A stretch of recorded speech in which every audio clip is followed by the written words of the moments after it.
Assalamualaikum warahmatullahi wabarakatuh. Waalaikumsalam warahmatullahi wabarakatuh. Bismillahirrahmanirrahim. Alhamdulillahi rabbil alamin. Wassalatu wassalamu ala asyrafil anbiya'i wal mursalin, imamil muttaqin, sayyidil ghurril muhajjalin, sayyidina wa maulana Muhammadin wa ala alihi wa ashabihil mujahidin at-tahirin, amma ba'du. Saudara-saudara kaum muslimin rahimakumullah. Di zaman Rasulullah sallallahu alaihi wasallam adalah seorang pemuda bernama Ikaf bin Khalid. Ia seorang pemuda yang ganteng, sehat, tidak impoten, suka bergaul dengan wanita, suka pesta, dan memang ia orang kaya. Ia selalu menunda-nunda perkawinan dengan berbagai alasan-alasan yang tidak syar'i. Sampailah keadaan Ikaf bin Khalid ini kepada baginda Nabi, sehingga ia dipanggil oleh baginda Nabi. Setelah sampai, ditanyalah Ikaf bin Khalid ini, "Hai Ikaf, saya ya Rasulullah. Kau sudah punya istri?" "Belum ya Rasulullah." "Juga tidak punya budak sahaya?" "Tidak ya Rasulullah." "Dan badanmu sehat?" "Sehat ya Rasulullah." "Kalau demikian," kata Rasul, "kau ini teman setan. Ada dua pilihan Ikaf. Engkau menjadi Nasrani dalam arti meninggalkan hidup perkawinan, atau kalau kau mau ikut golongan kami, kau harus mengikuti tata cara kehidupan kami. Dan salah satu tata cara kehidupan kami ialah melaksanakan perkawinan." Yang kemudian Ikaf bin Khalid ini oleh baginda Rasul dicarikan seorang gadis bernama Karimah binti Kulsum al-Humairi, dan kawinlah Ikaf bin Khalid ini. Dari riwayat singkat ini, saudara-saudara, Rasulullah sallallahu alaihi wasallam melihat bahwa kehidupan Ikaf bin Khalid ini adalah kehidupan yang lazimnya barangkali di zaman sekarang dinamakan kehidupan dari orang-orang yang gemar melakukan free sex, alias Samenleven, alias hidup bersama tanpa melakukan pernikahan. Ia sehat, ia kaya, dan ia suka bergaul dengan wanita, sehingga gaya hidup yang sedemikian ini dikecam oleh Rasulullah sallallahu alaihi wasallam. Dua pilihan ditawarkan: menjadi pendeta Nasrani yang bebas dari ikatan perkawinan, atau kalau mau menjadi muslim, ikutlah cara hidup kami, kata Rasul. Dan di antara cara hidup kami adalah melakukan apa yang dinamakan dengan perkawinan. Sebagaimana yang kita maklum, manusia adalah makhluk berketurunan terus-menerus sebagai makhluk dua jenis, laki-laki dan perempuan. Keduanya jelas saling memerlukan, saling membutuhkan. Kita laki-laki perlu perempuan, perempuan juga perlu laki-laki. Walaupun perempuan pora-poranya lebih pintar daripada laki-laki. Biasanya laki-laki kalau sudah jatuh cinta paling kurang se-RW tahu itu. Sana bicara, kemari bicara. Perempuan lebih pandai menyimpan perasaannya. Nah, pada laki-laki diciptakan zat laki-laki yang dinamakan spermatozoa Dan pada perempuan terdapat indung telur yang dinamakan ovum. Kedua zat itu harus bertemu. Dan untuk itu Allah Subhanahu wa ta'ala menciptakan kekuatan tarik-menarik antara laki-laki dan perempuan. Diciptakan laki-laki dalam biologis yang laki-laki, diciptakan perempuan dalam biologis yang perempuan. Lemah, gemulai, lembut, menarik, ayu, lemot, denok, geboy. Diciptakan magnet yang merupakan kekuatan tarik-menarik antara laki-laki dan perempuan. Dan bila ada persesuaian, maka akan terjadilah persatuan tubuh yang disebut koitus. Bila pada saat itu kebetulan terjadi pengeluaran ovum, maka kedua zat itu akan bertemu di dalam diri perempuan. Dan inilah yang dinamakan konsepsi, yakni permulaan pembinaan jasmaniah makhluk baru dalam rahim seorang perempuan. Inilah makna firman Allah dalam surah An-Nisa ayat pertama. A'udzubillahi minasyaitonir rajim. Ya ayyuhan nasu taqu rabbakumul ladzi khalaqakum min nafsin wahidah wa khalaqa minha zawjaha wa batha minhuma rijalan katsiran wa nisaa. Wahai manusia, bertakwalah kamu kepada Tuhanmu yang telah menciptakan kamu dari diri yang satu, kemudian diciptakan dari diri yang satu itu pasangannya, dan dari keduanya berkembang biaklah manusia menjadi bersuku-suku dan berbangsa-bangsa. Pada contoh lain, dari proses pembentukan jasmania makhluk manusia dalam rahim ini, Al-Baqarah 223 menjelaskan bahwa seorang laki-laki adalah seperti petani, seorang perempuan adalah seperti ladang. Petani adalah yang mencangkul sawah, menebarkan benih, sementara ladang adalah tempat bersemayam benih-benih itu, tempat dia tumbuh dan berkembang membawa manfaat bagi kehidupan ini. Dengan bahasa yang indah Quran mengatakan, nisa'ukum harthul lakum fa'tu harthakum anna syi'tum. Istri-istrimu adalah laksana sawah ladang bagimu, maka cangkulah, datangilah sawah ladangmu menurut cara yang kamu suka. Saudara-saudara kaum muslimin rahimakumullah. Belakangan ini orang sering membicarakan pendidikan seks bagi anak-anak. Menurut pendapat saya, walaupun itu diperlukan, tapi tidak harus dilakukan secara menggebu, dan masih banyak hal-hal mendesak lainnya yang lebih perlu dibicarakan ketimbang bagaimana memberikan pendidikan seks kepada anak-anak kecil. Barangkali yang memerlukan, yang sering bertanya tentang seks cuma terbatas kepada anak-anak kecil di kota-kota besar, yang oleh perkembangan teknologi dan komunikasi, daya pikirnya memang sudah sedemikian maju. Tapi berapa ribu jumlah anak-anak kecil yang semacam itu?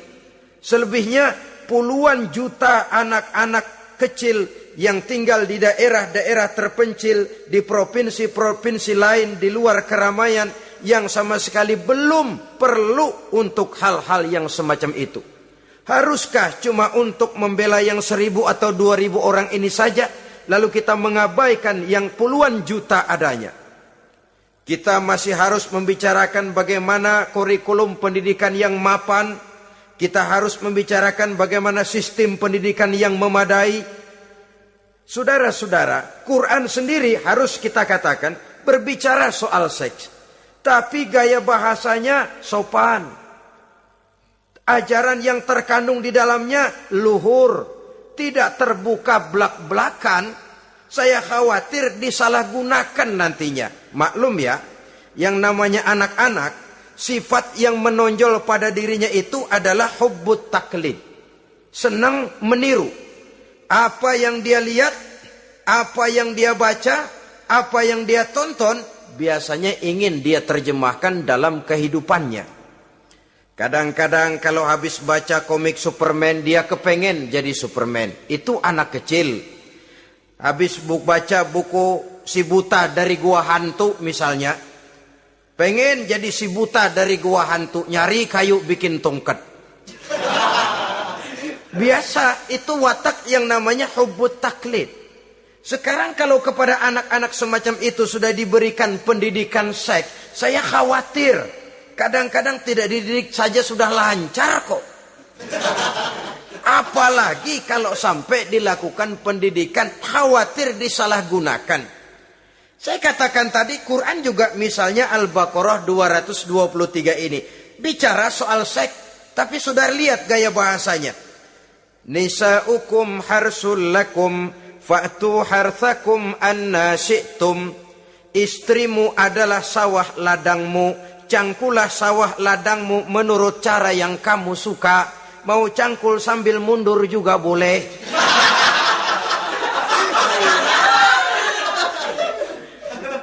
Teknik mencangkul terserah kita, asal yang dicangkul sawah ladang sendiri.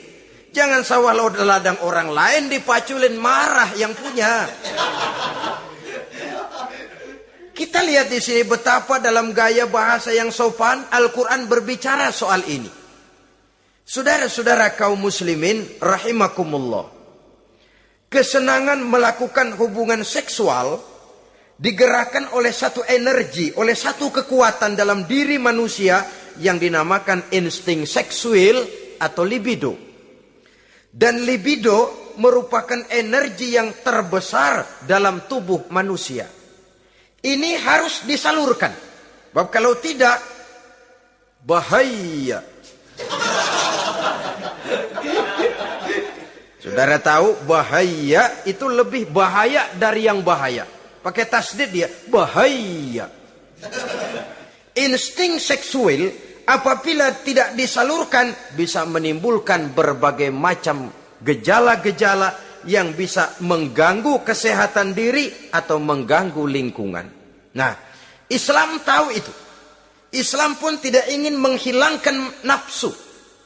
Islam memberikan legitimasi penyaluran libido, penyaluran insting seksual melalui pintu yang disebut nikah. Dengan demikian, nikah merupakan pintu legitimasi untuk manusia di dalam ia menyalurkan insting seksualnya atau libidonya atau kecenderungan untuk melakukan hubungan seksual. Tetapi saudara-saudara, oleh karena yang dinamakan nikah tidak cuma berisi hubungan seksual, tapi juga berisi tanggung jawab dan kewajiban, berisi hak dan pengertian, berisi ketenangan dan sebagainya, maka orang pada umumnya biasanya ingin mencari resiko yang lebih ringan. Hubungan seksnya mau, nikahnya ogah. Sebab apa? Karena nikah itu tidak cuma merupakan hubungan seksual saja. Ya, ia harus berisi tanggung jawab. Ya, ia berisi hak dan kewajiban. Ya, ia berisi pengertian. Ya, ia berisi penyantunan sandang, pangan, perlindungan, dan lain sebagainya. Orang lalu mengambil jalan pintas. Sehingga terjadilah kecenderungan gaya hidup yang disebut Samenleving. Yang berangkat dari free love untuk kemudian mengarah kepada free sex. Hidup bersama tanpa diikat dengan tali pernikahan. Akhirnya apa? Kalau dirasakan cocok, ya terus. Kalau nggak cocok, ya bubar. Tidak ada satu ikatan spiritual. Kalau demikian halnya, maka manusia belum terlalu jauh nilainya daripada makhluk bernama binatang. Yang penyaluran insting seksualnya tidak perlu diikat dengan pintu yang bernama nikah. Orang ingin mengambil jalan pintas, potong kompas, mau enak lalu tidak mau resiko. Hubungan seksualnya mau, tapi kemudian pernikahannya tidak mau. Akibatnya pada satu segi prostitusi. Saudara tahu prostitusi? pelacuran meningkat, perkara apa latar belakangnya itu bukan soal kita, tetapi kemudian terjadilah proses yang dinamakan prostitusi, atau kalau tidak terjadilah pergaulan bebas di dalam kehidupannya. Saudara-saudara kaum muslimin rahimakumullah, Islam pada hakikatnya memberikan alternatif.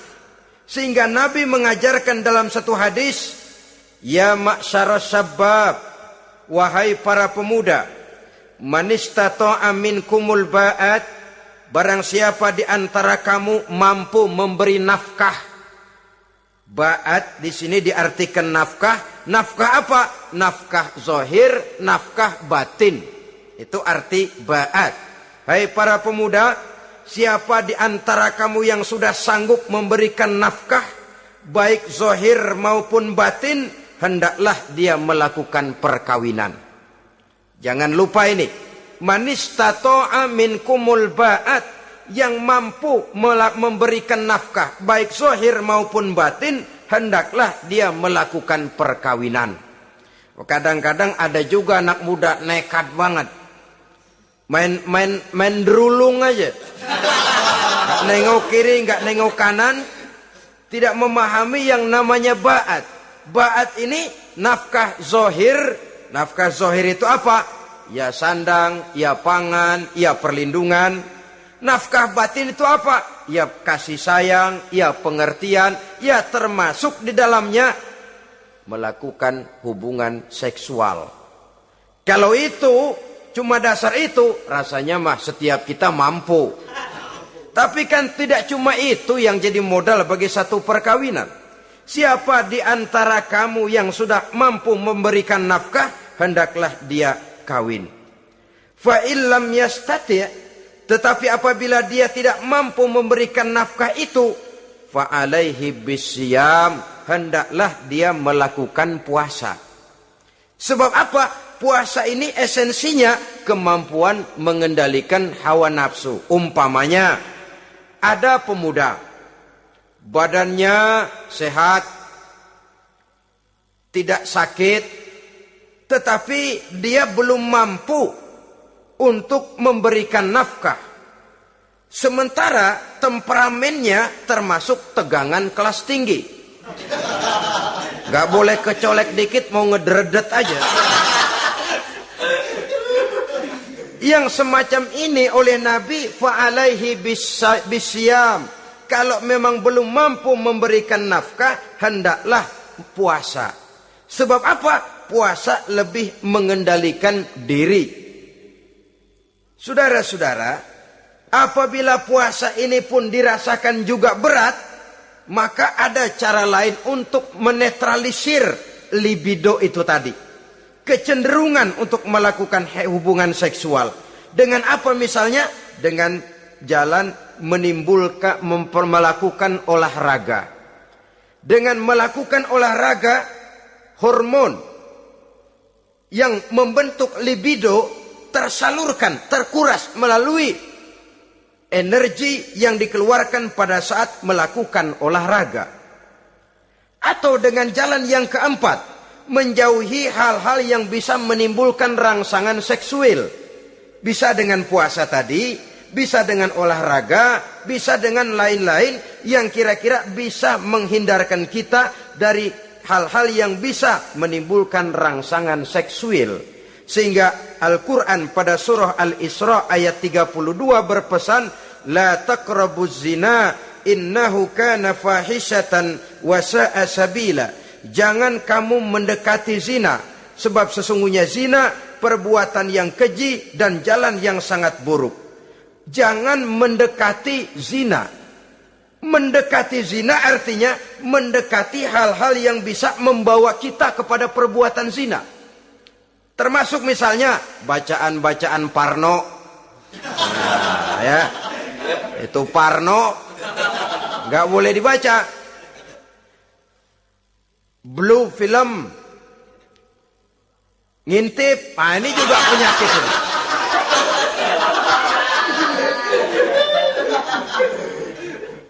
Itu termasuk dalam larangan la taqrabu zina. Jangan kamu mendekati hal-hal yang bisa menyebabkan kamu jatuh kepada zina. Kalau itu didekati, besar kemungkinan kita akan terperosok ke dalamnya. Sehingga pepatah bilang, kalau takut jatuh ke sungai, jangan main di pinggir sungai. Kalau takut ombak, jangan berumah di tepi pantai. Kalau takut jatuh kepada zina, jangan mendekati hal-hal yang bisa membawa kita kepada perzinaan. Nah, saya merasa prihatin bahwa dimanapun di dunia ini, modernisasi, kemajuan sering membawa proses pergeseran nilai. Cepatnya arus komunikasi. Apa yang terjadi di Amerika hari ini bisa kita tahu hari ini. Apa yang terjadi di Eropa hari ini bisa kita saksikan hari ini. Proses komunikasi yang sedemikian canggih membawa dampak proses pergeseran nilai dalam diri dan kehidupan manusia. Akibatnya dia banyak tahu, dia banyak melihat, dia banyak mendengar. Kalau dia tidak punya filter, dia akan mudah terhanyut oleh nilai-nilai yang menggeser dia dari tuntunan ajaran agamanya. Maka dengan demikian saudara-saudara, Islam memberikan legitimasi terhadap penyaluran insting seksual melalui pintu yang disebut nikah. Dan Islam mencela apa yang disebut Samenleven, free love atau free sex alias hidup bersama tanpa melakukan pernikahan. Apa yang akan terjadi dalam kehidupan ini apabila manusia bergaul sebebas-bebasnya tanpa terikat lagi oleh norma dan kaedah kehidupan beragama? Sudah cukup banyak korban bergelimpangan dari arus yang namanya pergaulan bebas dengan dalih new morality, kebudayaan moral baru yang terlepas dari bimbingan kehidupan beragama. Saudara-saudara kaum muslimin rahimakumullah. Dulu zaman kakek kita itu kalau pacaran, saudara-saudara, biasanya yang laki di luar, yang perempuan di dalam. Paling-paling pagar dibolongin. Ya, orang dulu itu kan rumahnya pakai pagar toh.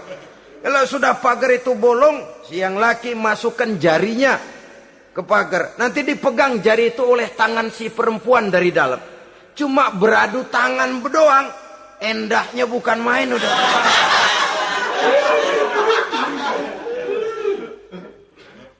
Sekarang saudara-saudara, saya lihat kayak orang beli sepatu. Orang beli sepatu curang banget. Beli mah belum tentu jadi, nyedengin hayo aja.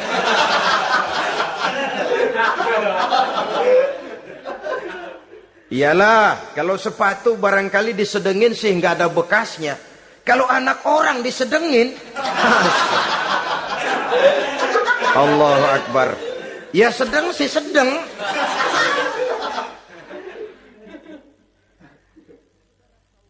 Saudara-saudara kaum muslimin rahimakumullah. Terhadap pintu legitimasi ini pun kalau manusia sudah sanggup melakukan ba'at, baik nafkah zahir maupun nafkah batin.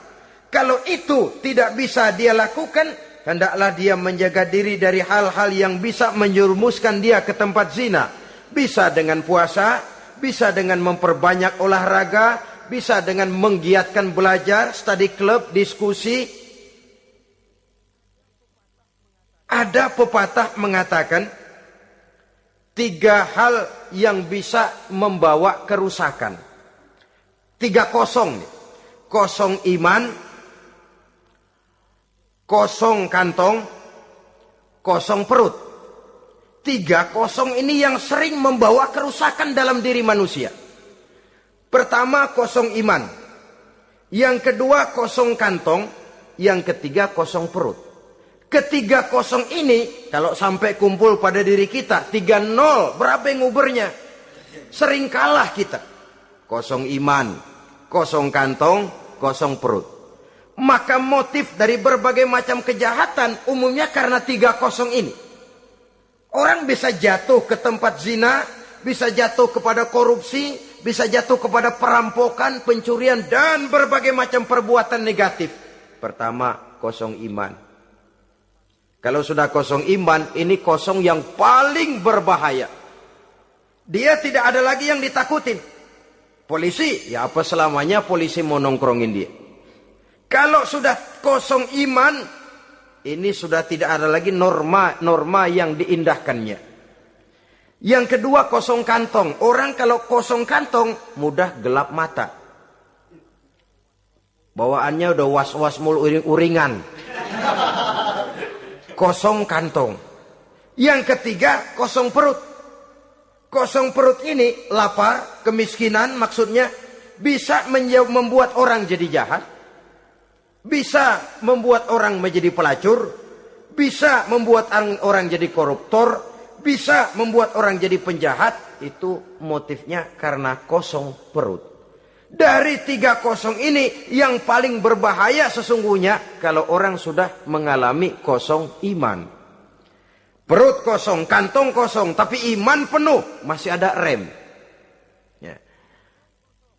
Kantong kosong, perut kosong, iman kosong juga, jebol, bablas sudah. Tidak ada rem lagi dalam kehidupannya. Hampir segala macam motif kejahatan yang terjadi di pentas dunia ini umumnya karena 3 kosong ini tadi. Karena kosong iman. Sekarang ini kan pergaulan bebas bukan semata-mata karena orang lapar. Bukan karena orang perlu uang. Tapi kadang-kadang ada karena memperturutkan hawa nafsu. Kalau sudah ke sana, kosong apa itu? Kosong iman. Ada tante-tante girang. Ada om-om senang. Ada macam-macam lah. Kurang duitkah mereka? Cukup. Laparkah mereka? Kenyang. Apa yang kosong? Kantong penuh, perut penuh. Iman yang kosong. Maka terjadilah proses yang namanya penyimpangan-penyimpangan seksual dari pintu legitimasi yang sudah diberikan oleh agama tadi. Kadang-kadang iman juga tertekan. Karena perut, persoalan ekonomi. Atau karena memang kosong daripada kesibukan-kesibukan lain. Kosong kantong, motivasi ekonomi. Ini seluruhnya bisa menjadi motivasi utama dari terjadinya berbagai macam penyimpangan.